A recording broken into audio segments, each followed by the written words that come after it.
Ryan Reynolds here from Mint Mobile. I don't know if you knew this, but anyone can get the same premium wireless for $15 a month plan that I've been enjoying. It's not just for celebrities. So do like I did and have one of your assistants switch you to Mint Mobile today. I'm told it's super easy to do at mintmobile.com/switch. Upfront payment of $45 for 3-month plan, equivalent to $15 per month required. Intro rate first 3 months only, then full price plan options available. Taxes and fees extra. See full terms at mintmobile.com. With all the world's events happening fast and furious, you may be wondering, what am I missing? Well, everything, but especially at home. So that's where we come in with our Friday news roundup of the big stories to hit our hometown this week. Today on CityCast Las Vegas, I'm joined by Nevada Current reporter Michael MJ Lyle and my co-host Sarah Lohman, and we'll be discussing Vegas's latest viral moment involving a Molotov cocktail and some Teslas, UNLV grad students seeking union representation, and snow in the city in March. Well, up in the mountains anyway. It's Friday, March 21st. I'm Dayvid Figler, and here's what Las Vegas is talking about.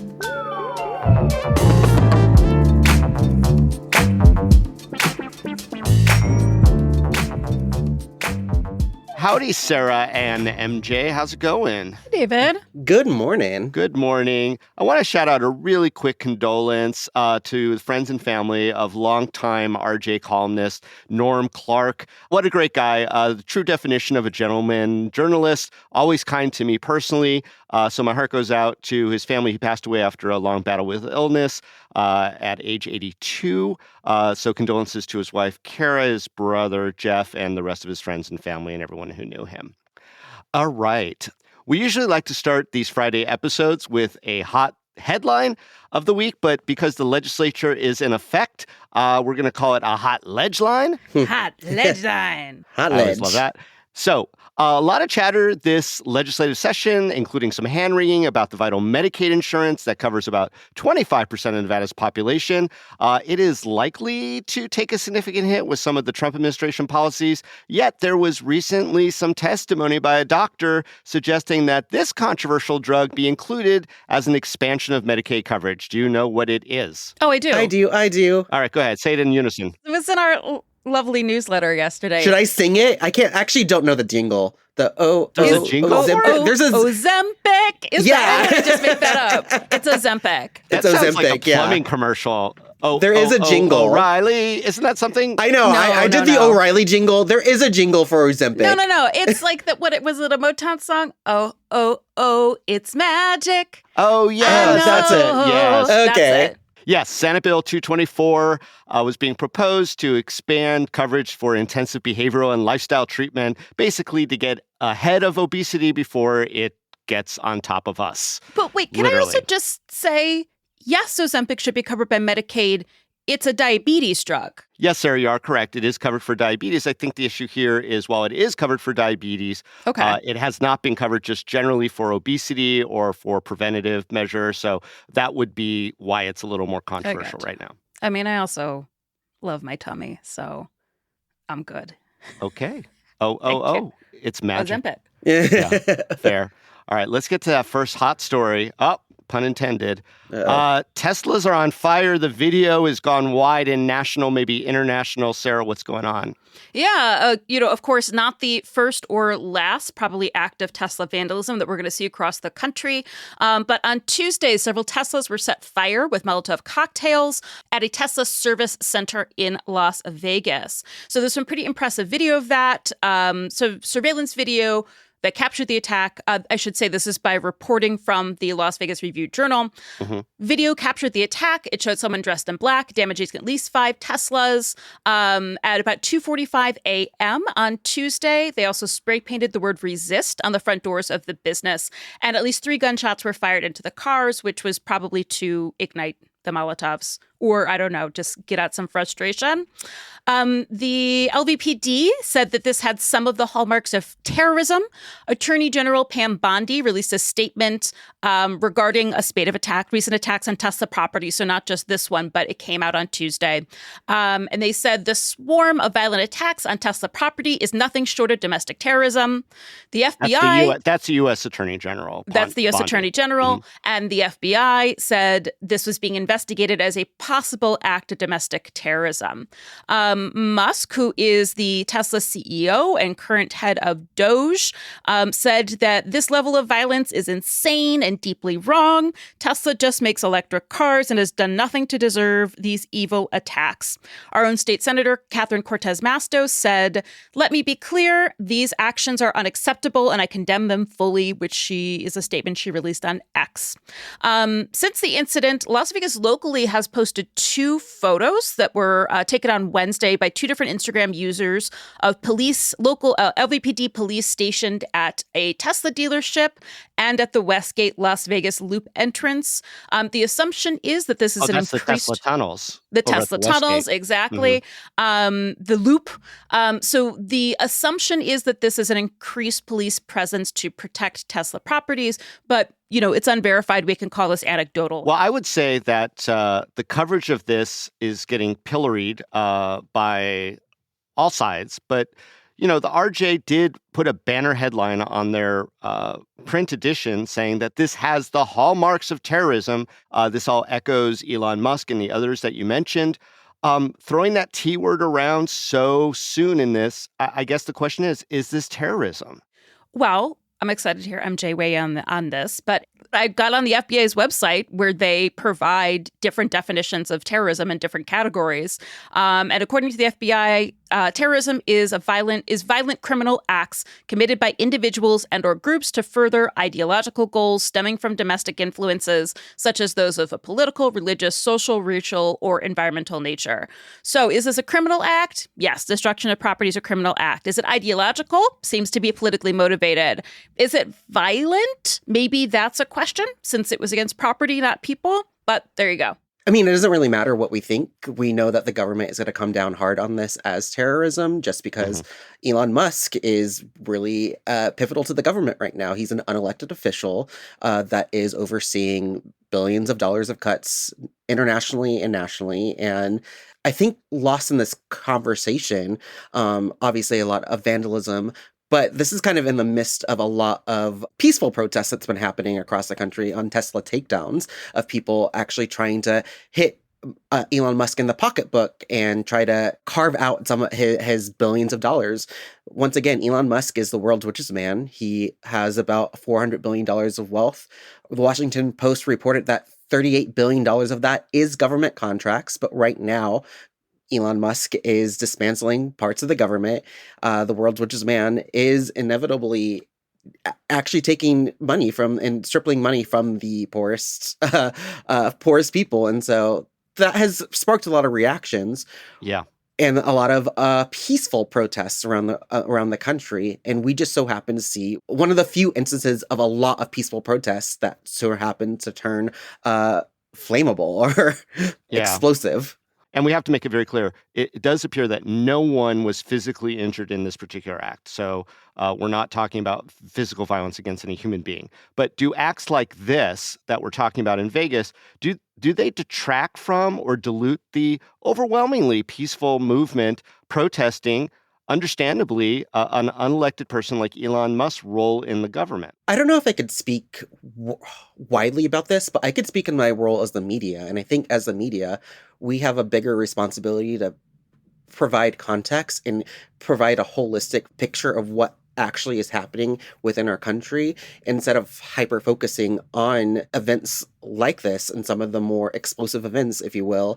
And so I think we have a duty as media to actually be a little bit more thoughtful in providing that context of just taking a step back and looking at these photos. But it is easy. You see how many clicks photos like this, how many times these stories were shared over stories about other Tesla takedowns that didn't have, that were completely peaceful, but still had police interactions. You saw the photo of like police lined up at one Tesla dealership that had peaceful protests before. And so I think that, and now preemptively, like Sarah's saying, we're seeing, and I don't know if if it's getting paid for by Tesla or what the relationship is, and that's probably a trail. They did just donate a bunch of Tesla trucks, right? Yeah, not Tesla itself, but through a Tesla didn't donor. do it, but a donor donated a fleet of Tesla Cybertrucks. To the police. Yeah, through the police foundation. So I can't say if like this is distracting or taken away from the larger notion of trying to peacefully protest and peacefully push back against the administration and Elon Musk's role in the administration. But I could say, what is our role in the media to actually put more context and not just hyper focus on one specific event instead my role as the media and our role in the media to actually paint a larger picture about what is actually going on and put this one instance in a larger context instead of hyper focusing for clicks. We're seeing, police presence preemptively protecting Tesla, or Tesla-related properties. What sort of optic does that create? It does beg the question, and I don't know this off the top of my head, and I don't remember this, but there have been isolated incidents of vandalism and destruction at mosques, at other religious sites, at community centers for Black and Brown people. What has been Metro's response? Has it met the same response too? So that is a legitimate question that we don't not only to ask as the media, but you as taxpayers should be asking, like, is that same response being given to other communities where isolated incidents of vandalism and attack, or is it just given to the ultra rich? And so I think that's something that media should ask, and something that you as taxpayers should ask and pay attention to. So there's a lot of commentary in our community, a lot of takes on this. Civil rights leader John Lewis often talked about good trouble. How far away from a statement like that is this? I mean, where is the needle these days for universally condemning conduct when it comes to acts of this nature? I think people are very angry with an individual that is incredibly wealthy and, despite not holding an elected position, is wielding incredible power over domestic and international politics. And I think that at this moment, people are not feeling listened to. They are feeling trapped. They are feeling in danger themselves and feel that they have very little ways to make their voices heard. And as far as why people are angry, I think it would be fair to say that we have honestly no idea how many federal workers have been fired because the Trump administration has been very secretive about those numbers. Additionally, they have fired and then rehired over 10,000 people. So they made a big show about firing people and they're like, oh, oops, this person was working on the vaccine for blah, blah, blah. We have to hire them back. That is documented. If we're talking an international stage, the New York Times just reported that an estimated 1.65 million people could die within a year without American foreign aid for HIV prevention and treatment. 1.65 million. On Vox, an estimated 3.8 million women lost access to contraception globally with the end of various U.S. aid programs. The World Food Program, for which the U.S. is the largest single donor, has shut down its operations in South Africa, Elon Musk's home country, where 27 million people are at risk of hunger as the country faces its worst drought in decades. And in Nigeria, 25,000 extremely malnourished children will no longer be receiving food assistance by April. So, how do you appropriately react to these atrocities? Going back to the question about good trouble, John Lewis, I got the honor of meeting John Lewis like a few years ago. It was amazing. He is definitely an icon and a hero. My concern with anyone that always invokes good trouble in the civil rights movements is this misremembering about the civil rights movements, and also the notion that every line is a line too far crossed. We've seen this before when we talked about the Black Lives Matter movements, and everyone talked about the quote-unquote destruction of communities that were happening. But if you think about like all the years before leading up to that moment, from kneeling, from other types of protests, everything was a line too cross. So kneeling for the national anthem to talk about police brutality is a line too cross. Celebrity speaking at an award ceremony on stage is a line too cross. A basketball player talking about Black Lives Matters is a line too cross. Everything is a line, and I think we're going to start seeing that same thing like here. We're already seeing that same thing. It doesn't matter that there was several Teslas set on fire. The fact of the matter is peaceful protest is a line too cross. Elon Musk even said it is illegal for these people saying not to buy Teslas. Like, everything is a line too cross. And I think everyone is going to have the habit of being like, well, think about the civil rights movement and how they acted. One, I think a lot of those people that bring that up don't understand or have never studied the civil rights movement and everything that went on there, peacefully and unpeacefully. But at the same time, the fact of the matter is everything that they did in that movement was criticized as well, too, whether it was walking across a bridge or sitting on a counter.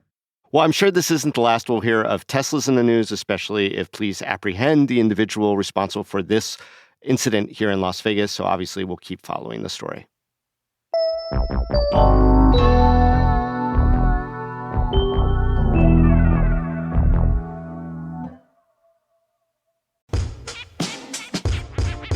The first ever TEDx Las Vegas event is happening on April 5th at the Keep Memory Alive Event Center in downtown Las Vegas. TEDx Las Vegas is more than a local event, it's a global platform. After the talks, they're shared with 42 million subscribers worldwide on the official TEDx YouTube channel.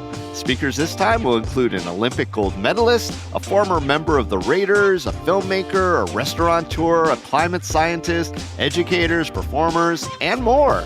Personally, I'm excited to see poets and community activists Rodney Lee and Elizabeth Allen Berry, as well as Neon Museum Executive Director Aaron Berger. Tickets start at $150 for general admission and $250 for VIP, which includes priority seating, a commemorative gift, and entry to a dine-around dinner post-event. Limited tickets remain, so grab yours at www.tedxlasvegas.org/tickets. This episode is sponsored by Babbel. Are you holding back on foreign travel plans this year because you're afraid of the language gap? I'm not, because I have Babbel. I'm Dayvid Plotz, the CEO of CityCast, and I'm learning Spanish on Babbel, getting ready for a trip to Mexico City. Babbel is the language learning app that gets you talking. Babbel's quick 10-minute lessons, handcrafted by over 200 language experts, get you to begin speaking your new language in 3 weeks or at whatever pace you choose. Babbel's tips and tools are inspired by the real-life stuff you actually need when communicating. With a focus on conversation, you'll be ready to talk wherever you go. Babbel has given me great lessons on getting directions, ordering in a restaurant, and making plans. And of all the things I'm doing in Mexico City, I'm probably most excited about the soccer game we're going to. So I was excited to learn how to cheer from Babbel. That'll be me you'll hear yelling, "Fuerza Tigres! Fuerza Tigres!" With over 16 million subscriptions sold, Babbel's 14 award-winning language courses are backed by a 20-day money-back guarantee. Let's get more of you talking in a new language. Babbel is gifting our listeners 60% off subscriptions at babbel.com/citycast. Get up to 60% off at babbel.com/citycast. Spelled BABBEL.com/citycast. Babbel.com/citycast. Rules and restrictions may apply. All right, let's move on to the next story. MJ, you've been covering UNLV graduate students and assistants seeking collective bargaining. What's that all about? Yeah. Recently, this month, I went to a demonstration by UNLV students, or I should say UNLV grad assistants and some PhD students. A similar rally was held up at UNR2, trying to win the right to unionize. Back in November, a majority of them actually supported and voted to unionize. However, and she is not recognizing or counting that vote just because of some of the how Nevada law is read. And so legislation actually was heard recently at the state legislature, Assembly Bill 191, that directly and explicitly includes academic faculty, administrative faculty, part-time instructors to having the right to collectively bargain if they choose. So this is not like an automatic, you have to unionize right now. If they so desire to or want to, they can actually collectively bargain and form a union and actually fight for their rights and have their own determination. One of the people that was speaking at the rally was talking about, yeah, right now we're kind of at the whims of our department heads and whims at other faculty advisors of things that get negotiated, working conditions, pay, hostility, work environment, stuff like that. So if you have a good faculty advisor, if you have good department heads, things go smoothly. When administrations change, things can go either way, and so they want something a little bit more consistent, and they think they want a union to actually help them get their own fight for their own ability to negotiate pay raises and negotiate working conditions. Now, all of us who went to college have encountered a grad assistant at some point, basically either teaching a class or teaching the break-off class from the professor or whatever. I mean, Sarah, what do grad assistants do? What do grad students do? They often teach grad classes. They're professors. They get paid, hopefully, at least a little bit of money, often a very little bit of money. Sometimes they're paid in the form of free tuition and they got to make everything else work. Sometimes that's not even true. I mean, I don't know. We can also go on about the fact that an adjunct professor makes like $3,000 per class per semester, which is an insanely low amount of money. The more unions, the better. Why shouldn't people be able to collectively bargain to make a living wage? And why do we see it as immoral in America if you're poor, but like that it's all connected to like you just don't work hard enough and like you shouldn't ask for things and you shouldn't have collective bargaining and you shouldn't support each other. So it's all baloney. Everyone should make a living wage. Why do you think that Nevada has made it so difficult for academics, faculty, professors, people like these grad students, these grad assistants to organize? The cynical part of me says like it is cheap wage, like unfortunately. And you're absolutely correct. They are teaching these classes, but usually they're getting paid 20 hours, like that's a 20-hour contract when they're doing like 40, 50, 60 hours on top of the other studies that they're doing and the other research that they're having to do, because they're also completing their higher education too. So they have to do a lot more. And so they're getting paid contractually to actually run the university, to teach these classes, to grade these papers for very, very little. And it is exploitative wage. And I mean, it does seem like the university structure needs to have graduate assistants, and those come from the grad students and the PhD candidates. MJ, you listened to some of that testimony. What were some of the more surprising things that you learned from the real true stories of the UNLV grad assistants who testified? Yeah, like one said about having to sell plasma on a regular basis in order to pay rent. They're also an international student, so there are also additional restrictions on working additional, not that they had time to work additionally. People having to go back to work after a few weeks of being, after giving labor a few weeks later. Just the hostility that they face from department heads. The fact that they've had some people actually leave their PhD programs. I can't imagine getting the way to the end of your degree or working so hard and having to drop out just because your academic advisor is just being a tool. Can I say that? Can I just be that? I mean, it's exhausting, and it's exhausting to be under long-term financial stress with no real end in sight and expected to perform academically and creatively. We also have seen our rents go up higher. We've seen our cost of living just go up higher. And so it's always been a struggle for a lot of these grad students, but that struggle is just intensifying as our economy is just being what it is, and rents are rents are rising, and people are not able to make ends meet, so that obtaining the goal of getting higher education, their PhD,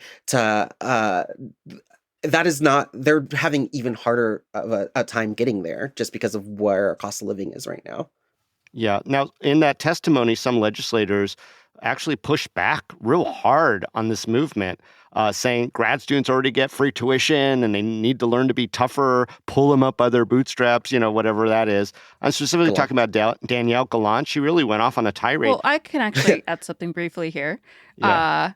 And it's interesting how much this conversation has in common with the debate about student athletes that happened a couple years ago. And now there have been some resolutions too. Great point. Because, 5-10 years ago, and for the rest of history, as college sports have become a bigger and bigger deal and universities are profiting off of them, you have a lot of students that are, coming in on a free ride, but with no other money. Students who are not eating because they don't have money, because they're balancing their athletic career, their tour schedule, and their academics, which are necessary.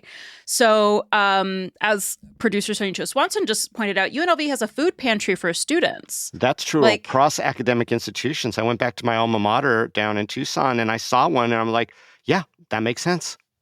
It's sad, but it makes sense. It begins to feel like we're intentionally preventing people from accessing education on the higher level as opposed to supporting people who desire that higher level education. Yeah, there definitely was some misunderstanding in that hearing by some of and you could tell the comments were disconnected from the realities. Assemblymember Gallant saying, I work 80 hours a week and I'm a legislator. Like, it sucks sometimes, but you have to just do it. And then she ended that with a laugh, like one of those uncomfortable laughs. And it just seemed very disconnected from reality. Because the fact of the matter is, once again... Yeah, she's also not 18. Well, or 22 or 24, but still. Yeah, the fact of the matter is, like, a lot of these students are working those many hours. And it doesn't matter if they're not being paid the wage that actually would support them and to actually do the duties that are required of them or explicitly demanded by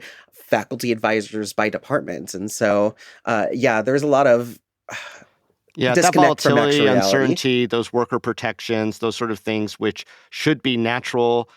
This blind spot in Nevada law, it's very interesting to see if it'll break through with the grad students, with the grad assistants.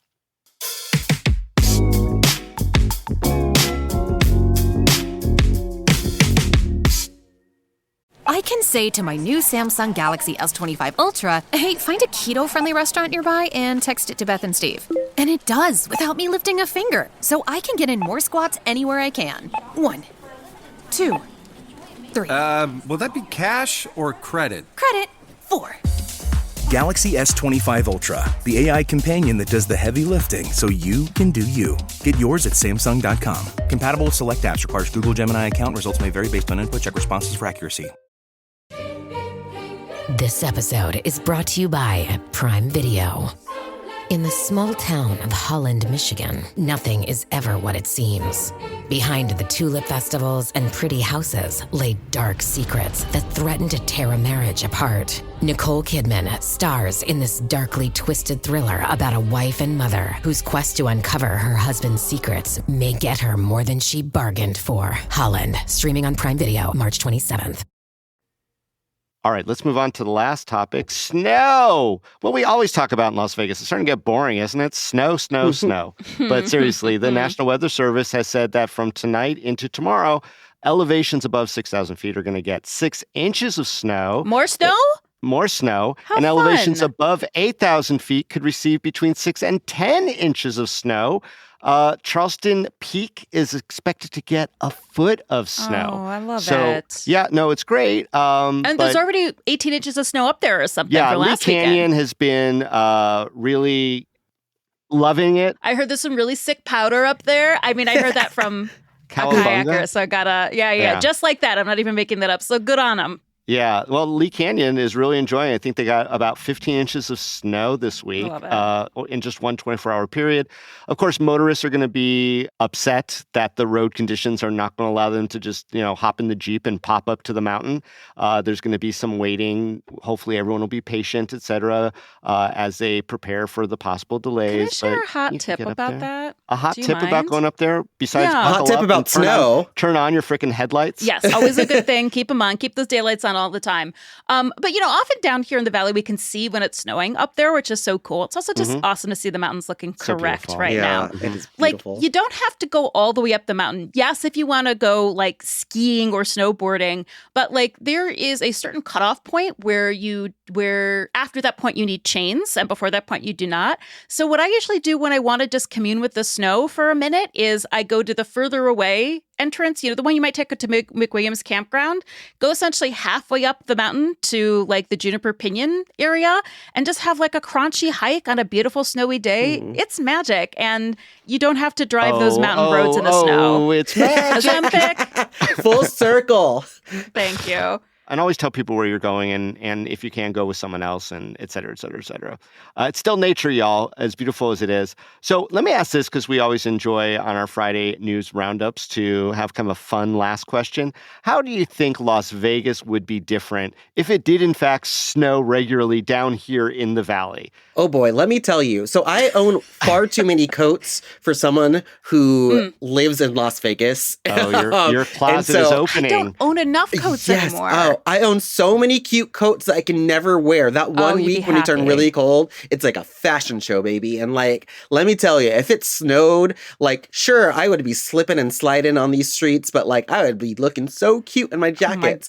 Oh my God. It's a fair point. MJ, are you born and raised here? Remind me. Born and mostly raised. So I didn't go to high school out here, but yeah, most of like all but 5 years of my life have been in Las Vegas. This is why we differ, because this girl grew up in Northeast Ohio, where you get what's called lake effect snow. And I have this very clear memory of being in kindergarten, and, you know, they had like a changing calendar with all the like monthly stereotypes, and March is in like a lion, out like a lamb. And at 5, I was so confused by that, because in Northeast Ohio, it is in like a lion, also out like a lion. Also, it's going to snow in May, and then 2 weeks later, be 89 degrees. That lion ain't going weather nowhere. in Ohio. Nope, the lion is sticking around for 3 more months. And it's somewhat amusing to watch my friends on social media go slowly insane in the latter spring when it's still 25 and so snowing. How would Vegas react with that? Or what would Vegas look like in that world? I cannot speak for all of Vegas, but I will tell you one thing. If it snowed here regularly in the valley, Sarah Lohman will not be here. Sarah Lohman is going to Palm Springs. She's going to Tucson. She is out. I still can drive in snow. The skill comes back like nothing. But listen, it's like 60 degrees right now. I am freezing, but in my brain, I know it's going to be 90 next Wednesday. And so I'm already wearing a breezy dress despite the cold. My brain is in 90 degrees. We're done. The coats, out of my closet. The sweaters, no thank you. I just have a little couple ones that I have to take when I go back to New York City. Nope, I'd be out of here. I would be very fearful of driving in the city because it it spits one water. Drop of water. Yeah. Listen, I can't imagine all the I will snow. say driving in a windstorm, in a sandstorm, is easier than driving in a blizzard. That is one of the things I appreciate about here, because sandstorms aren't slippery.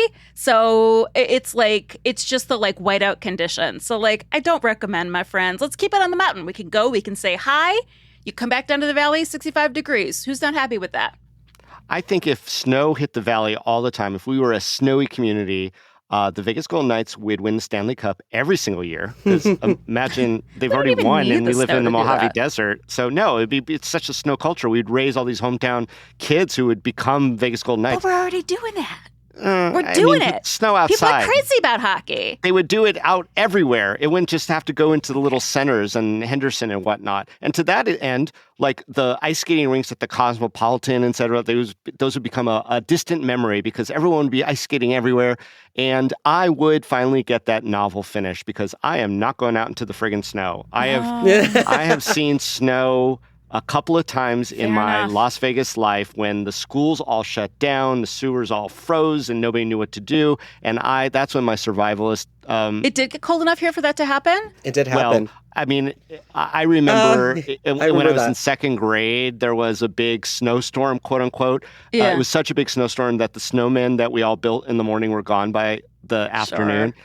That said, we didn't have to go to school. But I just know this town will freak out. We will never adapt. But I'm going to get the novel done. I'm happy for you. I'm going to get the novel done. Thank you. No, don't you remember in 2008 we had a snowstorm in 2008 too, and that almost people freak out, and that makes national news. Yeah. Always. It snowed in Las Vegas. People are flipping out. Listen, I'll give it this. There is nothing that would beat waking up on a school day, turning on the news, waiting to see your school past, and then going right back to bed because you have a snow day. Yes. That is a miracle. And I understand now as an adult, % problems with childcare and da-da-da-da-da-da. But all you babies listening to this right now, this is something to look forward to. Someday you'll get a snow day in Las Vegas. We'll see. There is climate change. I know. MJ, Sarah, thanks for an always provocative conversation. Thanks, David. Thanks, MJ. Thank you. Thank you.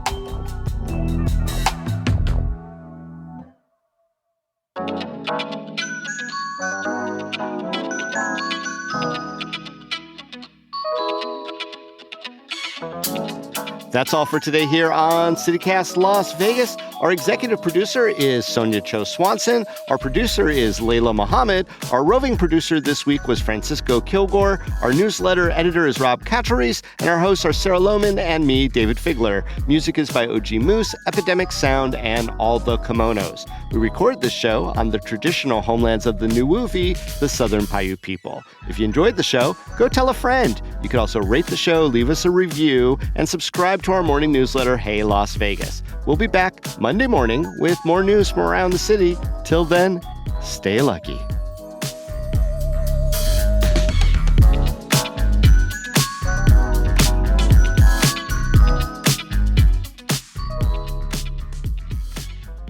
That was an aggressive thank you, wasn't it? Thank you. Thank you. No, I didn't find it aggressive. Thank you.